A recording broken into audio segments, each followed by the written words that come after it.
Hello guys, Andrew here. Welcome back to Drew Tutorial. And in this video, I'm going to show you how to download Chrome Remote Desktop on your Windows PC.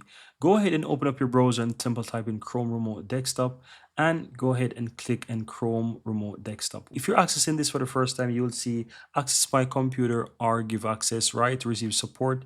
You can choose whichever. Let's say you choose a support, you'll be taken over to this page here. Now, right away, once you're on this screen of Chrome Remote Desktop, you'll see on the lower right hand side where it says that you can install a Chrome Remote Desktop. Simple click on install, then go ahead and click on install again, and it's going to install right here. As you can see, this is installed on your computer, right? And that's pretty much all that you have to do. If you also click on remote access on the upper left hand side as well from the three options, you will see that here it shows download Chrome Remote Desktop. You click on that, and again you will be able to add that even within your Google Chrome. And as you can see right here, it's going to pop up with an extension. Click on add to Chrome, then click on add the extension, and you will add that in, and you can see right away that this has been added to your Google Chrome.